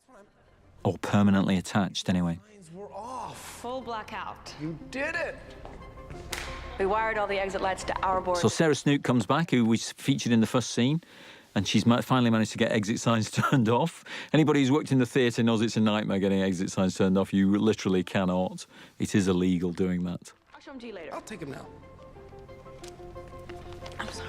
Pick it up from there, please. We only have a couple of minutes, so let's just do the 360. We're going to bring out a wireless camera we stole from Panasonic. Show you what this. Love this sequence. This is, if you try and work out, it's a bit of a puzzle. This quite how this works.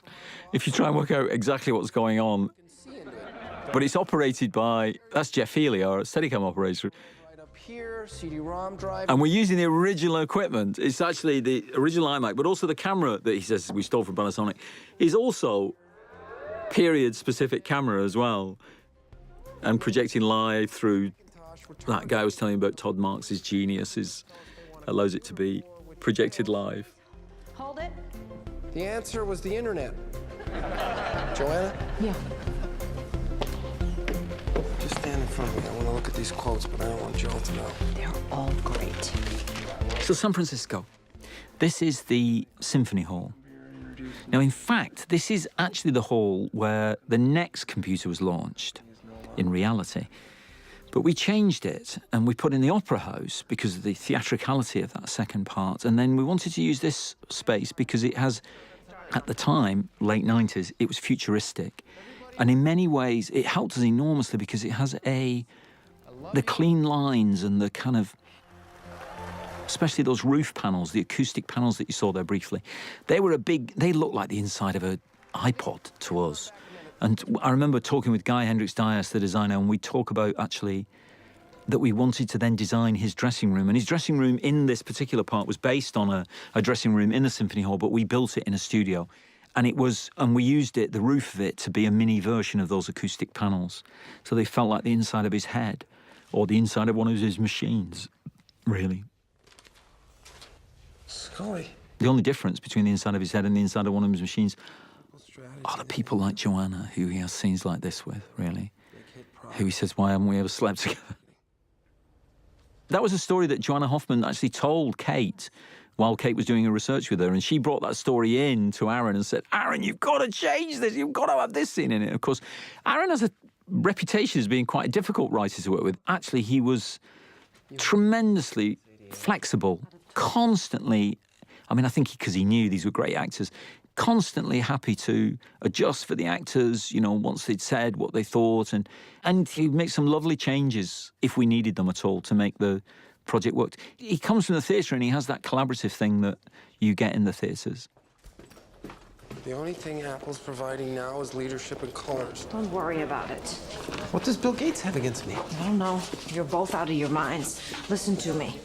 He dropped out of better school than I dropped out of. But he's a tool bag. So this is actually at a studio which we built the sets in, and because the Davis Symphony Hall, although we filmed some big scenes there, including the Woz scene, which is coming up later, is a very, very busy place with orchestras, with symphonies and choirs and all sorts going on in it, and it's hugely, hugely busy place.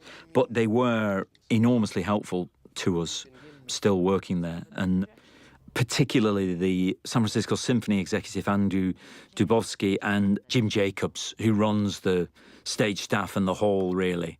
And Jim was a tremendous help to us with the acoustic panels, lowering them and lifting them and all that kind of stuff. He was terrific like that, so thank you, Jim. You wait long enough, What's more, 32% of the sales are going to go to people buying a computer for the first time. And 12% are going to people using some kind of Windows machine. That's what Bill Gates has against you. And it'll be the fastest selling computer in history. You brought the company back from life support after going through the misery of laying off 3,000 people and cutting 70% of the product line. So, Stephen, it's over. You're gonna... So I love the shape of this. The idea of this is that he's got everything he could ever want, really. The sale projections are all... It's like having the biggest hit of your life. He's got... It's all, you know, after all the struggle and everything, it's all happened. But, of course, that's like the inside of his mind or the inside of his products. It's what's outside them matters. It's those other people, not his version of those people, their version of themselves. And they're talking about that in terms of she's on the path of trying to force him to resolve the situation with Lisa. Allowing her mother to list her own house. She could have tried. She's supposed to stop her mother, that particular mother, from living. She gave Kazan her blessing to sell the house, and she did it despite me. I don't care if she put a pipe bomb in the water heater. You're going to fix it now. She's been acting weird for months. She's turned on me. Fix it. By this time, the real Steve Jobs had a family and other children. But obviously, the concept was that it's this one child that you illustrate it through. What's been wrong with me for 19 And Joanna is in many ways who, by the time this happened, I think had left his employment. But she represents a number of different women, really. Strong women who he had this relationship with, who were able to tell him things that maybe other people were scared of telling him. And she is wonderful in this scene. I remember doing this. make isn't supposed to be the best part of you. When you're a father, that's what's supposed to be the best part of you. And it's caused me 2 decades of... And again, Joanna herself had 2 children, but it's not really about the biographical realism. It's about the elements that are used to create a drama that we can all recognize in a way. Small thing. And you can recognize in this her pain, her own complicity in allowing him to get away with his behavior. And actually, the stop point that you have to arrive at, there will be a place to stop where this can no longer happen. And he tries to stretch it as far as he can. But he knows, I think, on some way he's going to have to. I mean, no. The house has nothing to do with why you're angry at Lisa. I assure you the house is... And it's a great relationship because they're a great match for each other, and they clearly adore being with each other. And this sparring that they have, this constant. I've read it. It's been sung to me by Joan Baez. What you call reality distortion field, and I'm pretty... So the reality distortion field, I think, comes from Star Trek originally. I think that was the original source of it. I think it's in one of the, the original Star Trek films. I think it's in one of those that they meet the reality distortion field. I think that's where it actually originated from. You weren't going to pay. Or Joanna Hoffman got it from Star Trek and applied it to Steve. Unironic kid. She told you I wasn't paying her tuition? I should have hit you with something heavy a long time ago. Lisa told you I wasn't... So people love... Andy told me... I mean, Michael is extraordinary, I think, in this part of the film. And whether it's the glasses or whether it's because they are they are a very similar age. Michael's real age is Steve's real age at this time, approximately. Late 30s, early 40s. But there's something where he fits so much with him here. Going to pay for college. Yes, because... How could you do that? Because her mother, who was also her landlord, Hertzfeld, I was ranting. I was just, I was talking. Michael Stuhlbarg makes anything funny if he wants to. He's a great comedian. Like Seth, he's a great comic actor as well. And he makes even that funny, I think. Wrote a check to Harvard. Hayford. Is she here yet? I'm sure she is. Can you have someone bring her back? Basically, Aaron's structure here is that the earlier parts, the earlier iterations where we've seen them, all the same characters in part 1 and all the same characters in part 2, they're laying depth charges, really, which now begin to explode, really, in around Steve's world, really, as he realises he's going to have to deal with shock waves of those charges now, really. The devil's chief engineer. Go. And that's the first one with a woman that he actually loves, and then the second one comes in with a guy who he remained close with for a long time, but obviously had as well a difficult relationship, and that's certainly the imagining here. Steve, did you send the check yet? Yes. So Harvard got a tuition... We wanted to, in terms of the background, we wanted to create this kind of wintry background, really, to suggest it's the perfect space, really. It's very beautiful. Aesthetically, it's very beautiful, but it's quite chilling. And the high-definition look here, because we've moved from 16mm in the first part to 35mm in the second part, and then this high-definition look here, where there is literally nowhere to hide. Always do, but in the meantime, you've got this kind of slightly chilly, bluey green, wintry look, really. And she needed things. She needed something. Which is an illustration of until he actually can resolve his relationship with his first daughter, then he will always remain in a winter landscape with his perfect products. My decisions, you understand? You don't get to act like you're her father. Somebody had to. What the fuck did you just say to me? I've known her since she was 6. I also consider Chris Ann's my friend outside of what you and I, outside of our relationship. So you're like a family advisor? I'm a family friend. Then you probably know that Lisa's been... It's funny, we tried to, with a great scene like this between the two of them, we tried to always keep them in 2 shots. That really wasn't my business. I'm fascinated by what you think is and isn't... It's funny, you try not to do it. It's a lot easier to control if you do singles, but actually when you've got great acting like this, you want to capture it in 2 shots. So they're always in each other's rhythm in some way. I mean, you can manipulate it a bit in the editing, but it's really so you're always trying to connect them to each other in the shots. It was a while ago, and I don't remember how the whole... Michael and Seth, who you'll meet in a minute, they both wore bodysuits for this, so show the gain of weight of people whose job is sitting at desks pretty much, all their waking hours is working at desks and working at computers. So Suttrak did these wonderful bodysuits for them. Chris Ann, why Lisa should see a therapist. I don't remember. We were talking, and I said, it's pretty much what I just said, that it certainly couldn't hurt. You didn't say that Lisa needed a strong male role model.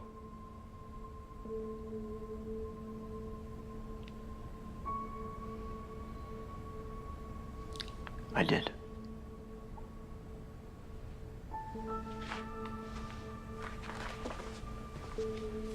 I think it's a miracle she's not robbing banks with the Symbionese Liberation Army.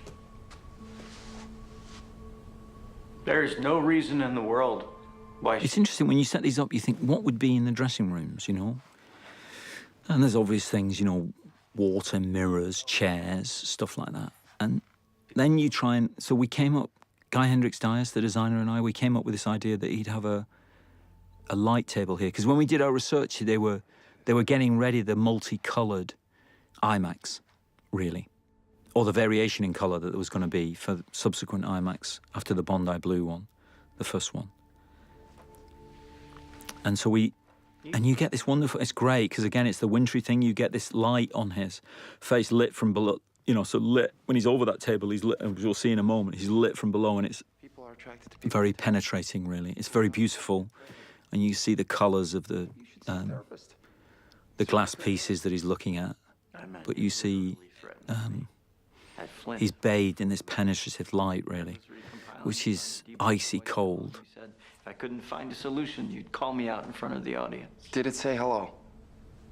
It did. No need to thank me. Why do you want people to dislike you? I don't want people to dislike me. I'm indifferent to whether they dislike me. And of course, Michael uses it brilliantly through the scene, when to use it or not, and especially in the trials of friendship. Really? I've always liked you a lot. That's too bad. Knock 'em dead. Thank you.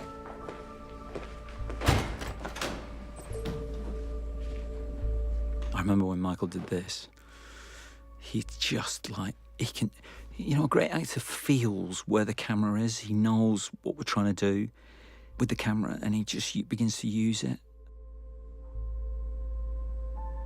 And then Elliot cuts in these kind of flash images of the child earlier as he's trying to not think about the child, as everything, every depth charge that goes off is telling him, the shockwave of them is telling him to bring his mind to his child, and he's trying to keep his mind off that and on this new machine. And I think he's beginning to realise, as it begins to come apart, how impossible that will be to do.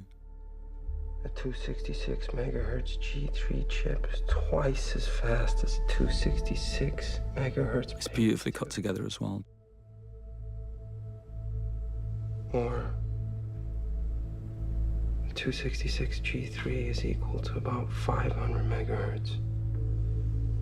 And we have our sound is done by Glenn Fremantle out at Pinewood, a place called Sound 24. And it just does some wonderful atmospheric sounds as well with Daniel's music. And come in. And this shot which we've used a couple of times, was obviously meant to feel like the inside of an iPod. Me realise in saying that it sounds absolute nonsense, but it's kind of like you have kind of like little poetic flourishes like that you try to. And of course, you have a great designer like Guy Hendricks Dias, and he can give you a version of that, really.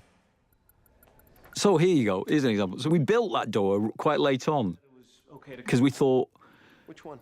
We can't have everybody coming in through that same door the whole time. Let's vary it a bit. And there's a very wonderful, it's very funny, this bit. And this is Michael. Michael's a very fine comic actor. Everybody thinks of him as terribly serious because he is quite intense, though the roles that he plays are, but he has a very fine comic touch, which you feel there. But we wanted to liven the scene up.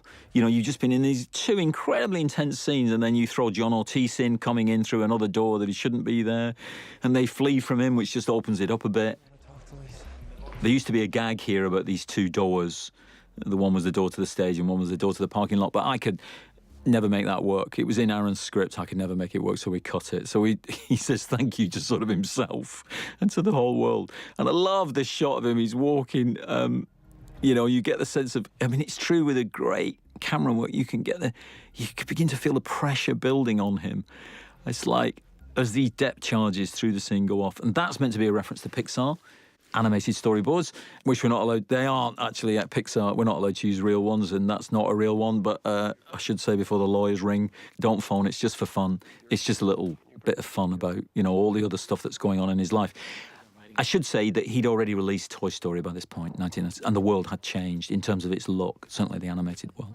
He has a new shark. You want to come backstage for a second? Sure. Who's this one?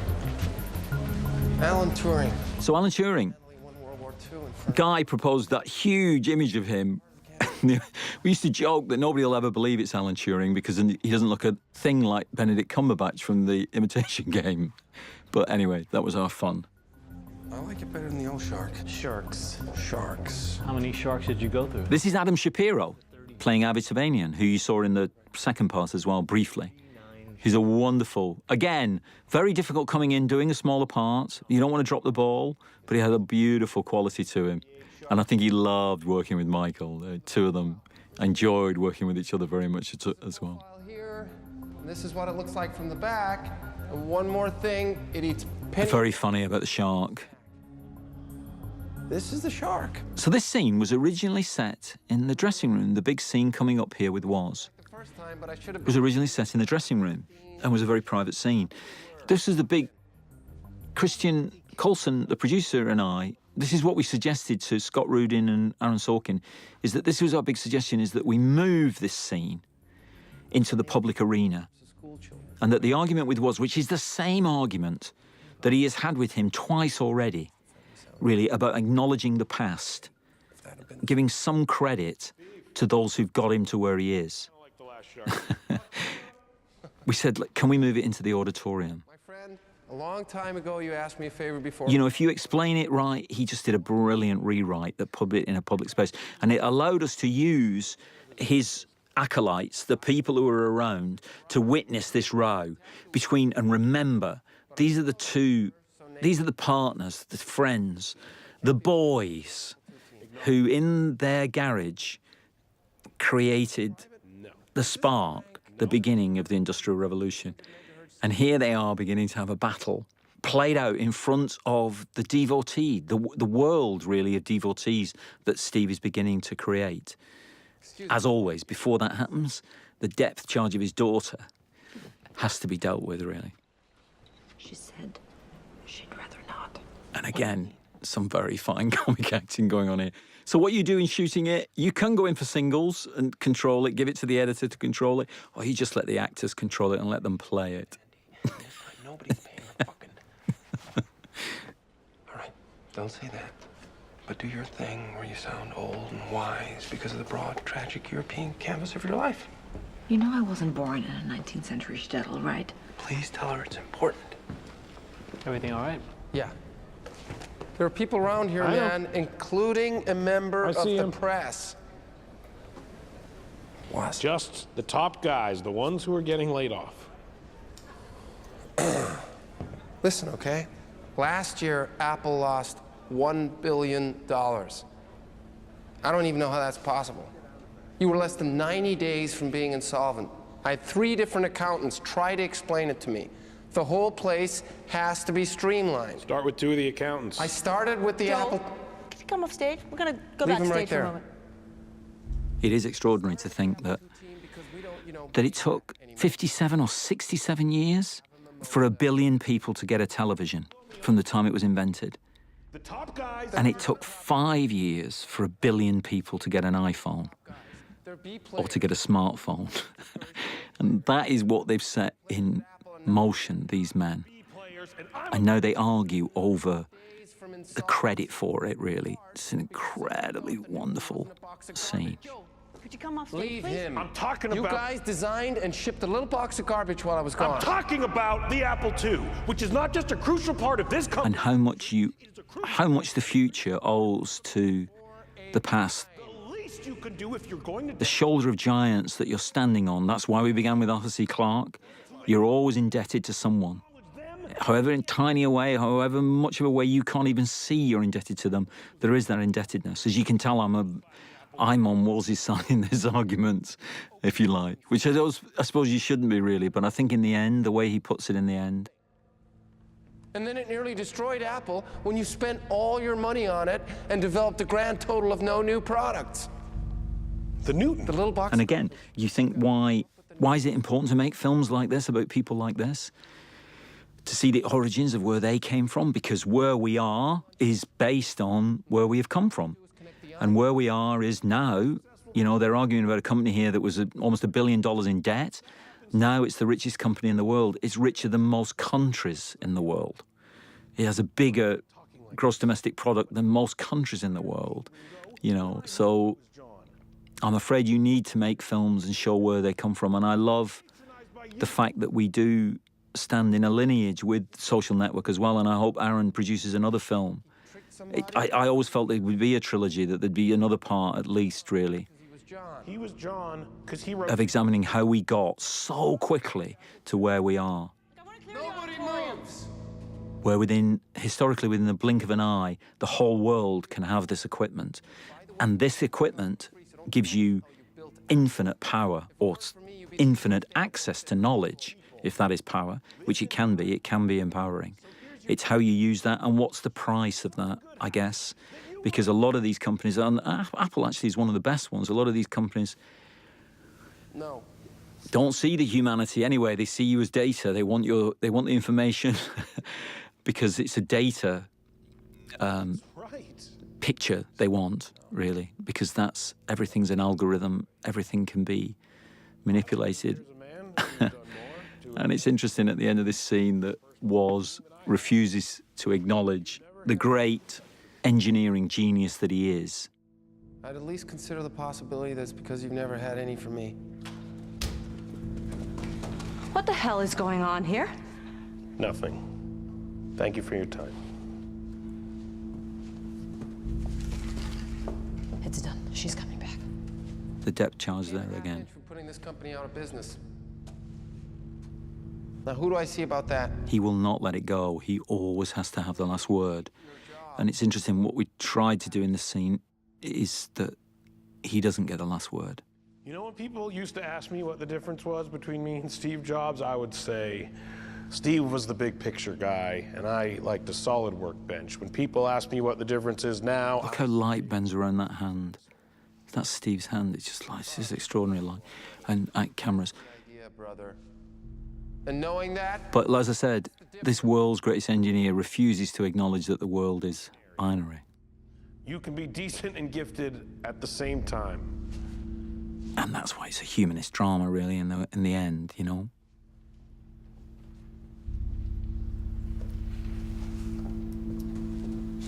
And they were brilliant. Those extras were brilliant, the way they caught the mood. Again, it's the kind of quality of the acting that they are the background to. It lifts their game as well, I think. He didn't mean it. And Aaron did a brilliant rewrite to put it in this public arena. And you get this extra resonance from this particular depth charge in this scene, being in a public arena like this. No, he's not.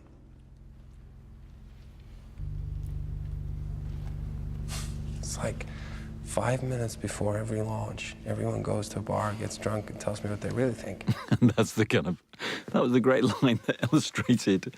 It's the acknowledgement. It's beautifully played by Michael and Kate there, but it's Aaron's, I think, slightly arch acknowledgement of he realizes how artificial this conceit is. Literally, these people don't meet and talk like this 40 minutes before its launch 3 times in a row. Last time blood feuds weren't settled, I lost the cover of Time. But for the life of me, I still don't know what the hell Dan Cocky was mad at me about. Cocky didn't lose you the cover of Time. Of course he did. Would you like me to demonstrate your capacity to be wrong? And Time returns. Of course, where we began with that magazine, and he was furious about that magazine, and of course it returns to really haunt him. What are you talking about? What was on the cover? A computer. No, it was a sculpture of a computer. And everything's about him beginning to acknowledge that he doesn't have the last word. Woz didn't give him the last word. And that he has to be right about everything when you're trying to force change. The only way through is to believe you're right about everything. But of course, if you believe you're right about everything, then you're right about everything. Oh, I could have missed that. Reality. And this is him beginning to become a part where he realizes he's wrong about that. An argument with Lisa. Just say you were wrong. Come on in, honey. It's not. And Jeff Daniels, so the other Jeff Daniels you know, which is the Jeff Daniels from Dumb and Dumber, knows how to play a joke as well. So he knew how to come into that room like that. Everyone here really appreciates the quote you gave to Forbes. And we intercut back to the restaurant. If you want, I can slip you in the back once the house lights. There's a wonderful bit of acting by Michael. Okay. I remember when we shot this, we just stayed on his face and... Would you try to find... Yeah. All the time, just watching his face. It was almost impossible to pull yourself away from his face. It's tough on the other actors because you want to cover them in the edit. You know, we did cover them. You want to cut to their coverage. But there's a kind of terrible, dramatic judge and jury who say, don't. Stay on Michael there, you know. I brought you a present. A Newton. Don't take it out of the box. You'll be able to sell it. Just more than I can say. Everything all right there? Oh, no. Yeah. Just something Joanna pointed out to me. I missed something so obvious. Again, it's a scene that did not happen. Jobs and Scully sadly never reconciled, never spoke to each other after Steve left Apple. I'm going to sit back and wait to see how you do as CEO, so don't let any fluctuation bother you for the first 12 months. Day traders are going to respond. But Aaron, of course, is a dramatist and imagines both a terrible crescendo to their relationship, as you saw in that the cold fury of the revenge act. And now, because I think Raymond Chandler said, in all art, there's a quality of redemption. And the artist will move towards that just... And so you actually... What he begins to do is Steve begins to actually remember the origins of their relationship. And this is the second thing we ever shot. After the garage, we shot that restaurant scene. And they both move towards a kind of reconciliation. Steve is beginning to come apart. And they begin to speak to each other probably more honestly than they've ever done before. And he begins to explain about his own upbringing, really. Because he needs to share it with somebody, I think. And who better to share it with but with one of the father figures? In the first part, he's told... Scully says he's been warned about being a father figure to Steve, how dangerous that was. But that is what happened. So who better to explain this to than to someone who he looked up to as a father figure and now he's outlived, in a way. And it is an extraordinary story, and that he... And Jobs is very clear in Walter Isaacson's book that Paul and Clara Jobs were the perfect parents, but that other people said he was never able to... that his origins were so complicated that he was never able to forget what he perceived as, I suppose, a lack of love and the love that he put into his products, and that he wanted people to feel for the products is sort of a compensation for that in some way. For the first year, you know, in case they had to give me back. You can't refuse to love someone, Steve. Yeah, turns out you can. What the hell can a 1-month-old do that's so bad his parents give him back? Nothing. There's nothing a 1-month-old can do. Have you ever thought about trying to find your biological father? I met my biological father. For that matter, so have you. It's called Macintosh. Mr. Steve Jobs. John Dolly. Say hello to John Scully. John Dolly owns the place, and of course, this stuff about his father is... Yeah, he used to eat at the restaurant. I mean, you couldn't believe that. You put it in drama. I mean, this is where the documentary side of it, or the factual side of it, you would not believe that. If you came into a Hollywood studio with that story of, you know, the actual son turning up and eating at the actual restaurant that his actual biological father owns and runs, you'd just get it thrown back in your face, but it was true. Don't you think you should talk to him? he'd probably find a reason to sue me. Oh, Steve. John, if you're here about your legacy, you need to form a line behind Wozniak. Wozniak's gonna be fine. I'm the guy who fired Steve Jobs. Rich, college-educated, and Catholic. Steve? This is a great editor. Watch that. And back. That's great editing, I think. You can't kind of... I mean, you can kind of do stuff like that yourself. You can think it up, but not really. It's an editor who does that. That's his fingers. Steve is about to say the use of the fingers.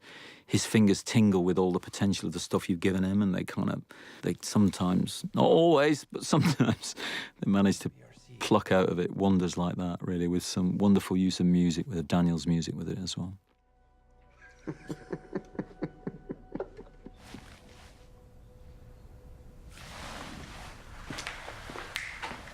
It was the stylus, John. What? I killed a Newton because of the stylus. If you're holding a stylus, you can't use the other 5 that are attached to your wrist. And of course, it is extraordinary because given how, you know, he imagines the use of the fingers. I love that shot of him disappearing into Scully, vanishing into Scully. The use of the fingers in subsequent products, really. One of which he's about to mention at the climax of the scene with his daughter, and here comes Perla Haney Jardine, who was 17 when we shot this. I'm paying your tuition. Are you crazy? Of course I'm paying your tuition. I must have misunderstood you when you said you weren't paying my tuition. You and your mom selling the house was Brilliant young actress. I mean, we got all the 3 actors together. Mackenzie plays Lisa at 5. Sinus infection since Ripley, who plays her at 9, and I'm gonna take care of my mother. Perla, who plays her at 19, although Perla was 17 when we shot this. And we got them all together so that they could kind of watch each other work, which is a nice thing, so that they could pick up things off each other, body language or things like that, and we could compare their hair and stuff like that. But she had no inhibitions about playing this at all. She was brilliant right from the get-go, from the first audition right the way through. A lovely girl as well, really lovely girl. And be 19 and that's it. I'll take care of your mother. Now keep up the good work. What the hell do you want from me? I was sent for. I bought her a house for $400,000. What we're saying about the apple doesn't fall far from the tree, and the way that Michael said, I'm training her, I'm kind of teaching her stuff. This is what you get, a mind, a presence, an energy that is the equal of your own, really, and she's able to match him. And the shape of this, what we did with this is that he tries for so long to conquer, as he does always, and it's language that he conquers through. And that's the genius, I think, of Sorkin's script, is he gives to actors dazzling language to suggest how powerful and brilliant their minds are. Not by them doing algorithms or taking apart machines, but actually what actors do well, which is language. And they literally do battle, like a dance-off, almost in a way. I don't believe I said you're a bad guy, but if I did, I'm sorry. And he will not, as always, he wants the last word. He will not stop. And then... Semester core class that all freshmen are required to take some... I read Time. And then he's finally, the joke we all began with, the Time magazine. At school, I read an old copy of Time and I asked my mom some... He's finally made to shut up. That was... He finally runs out of words. And I love the way it moved towards this. And this is something that we use in the subsequent scene as well. Up with to prove that 28% of American men is the thing that he's had such access to, which is Sorkin's genius language. It just becomes, there's no longer a refuge for him any longer. You knew what I was going through and you didn't do anything about it, and that makes you an unconscionable coward. And he thinks of himself as such a heroic figure, challenging convention, and she calls him a coward, and he has no real answer to that, because in terms of their relationship, the evidence says that in a way that she's right. All you want, but that thing looks like Judy Jetson's Easy Bake Oven.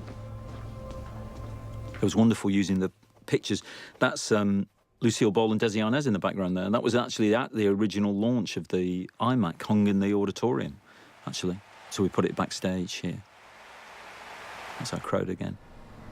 And we finally go outside and we're on the roof of San Francisco. Now, I have to admit here that this car park doesn't exist on the top of the San Francisco Symphony Hall. So I hold my hand up about that. It's somewhere else in San Francisco.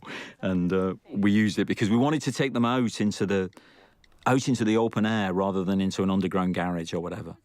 And we have to thank the San Francisco Film Office, Susanna Roberts and Lauren Mercado, for our help in achieving this. Local integrated system architecture doesn't even mean anything.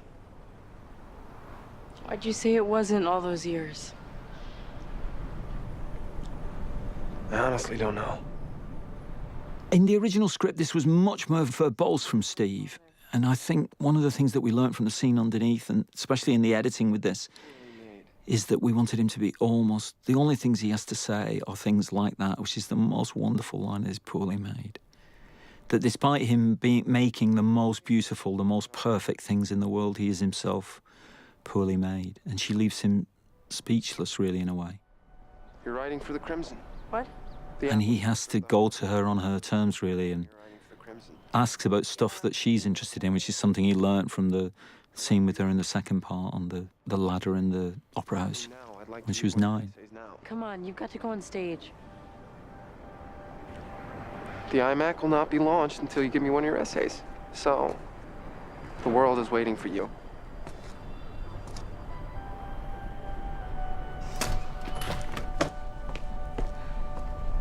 I'm really sorry, guys. Good luck. This is wonderful, Michael, I think now. I wasn't really aware of this on the day, but when you get back in the editing, you see that look in his eyes as he looks to try and all he can reach out to her with is something that's going to change all our lives, actually. 100 songs, 1,000 songs, 500 songs, somewhere between 500 and 1,000 songs. And they say he revolutionised half a dozen industries. The music industry was one of them, and it certainly did. And it was like a couple of years after this that it finally arrived, but they're obviously working on it, or our contention is that they're obviously working on it by this time. Mm-hmm.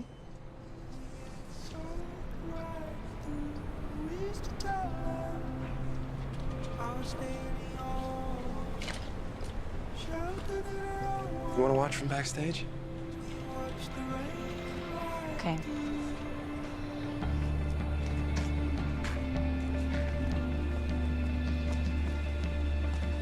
So this is a wonderful Maccabees song called Grew Up at Midnight. They're a wonderful British band, actually. Well, there's a couple of British bands in it. Libertines were in what we call the interstitial between part 2 and part 3. And this is the Maccabees. And we wanted this because we didn't want to use the voiceover here on these images of the geniuses who have changed the world, the rebels who've changed the world. We didn't want to hear that voiceover because it felt too easy, really, as a way. We wanted it to be much more about these two, really, rather than the whole presentation. And you do intercut with it, and especially to bring Woz into the space as well, really, whose returns really pulled back.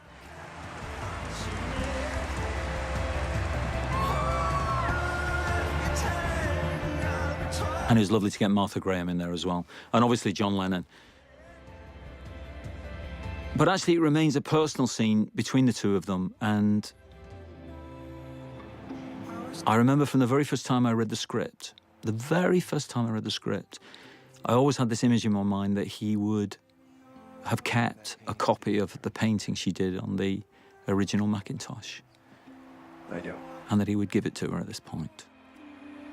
Ladies and gentlemen, Steve Jobs. And there is, that he did care for her. He certainly cared for that memory of the two of them together on that. She's the proof of his work, really. More than anything.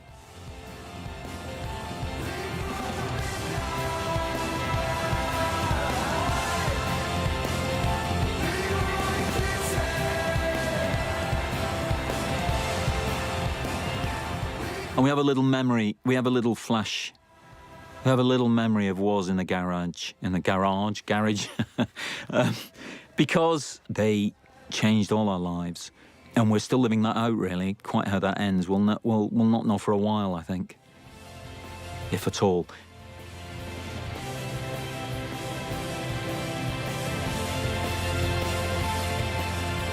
We wanted the last image to be a very, very simple one, which is that, whatever all the kind of achievements, reputation, myth, whatever, she's lost her father, really. And it's just a girl who's lost her dad, which happens to all of us, of course.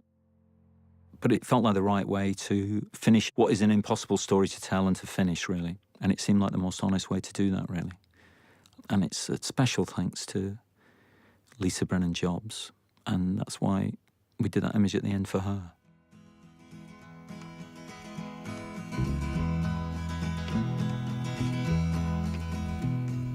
'Twas in another lifetime. So I'll just go through the credits, and I know there are two people I haven't mentioned who, my God, deserve a mention, which is Bernie Ballou, who's our unit production manager, and Kathleen Courtney.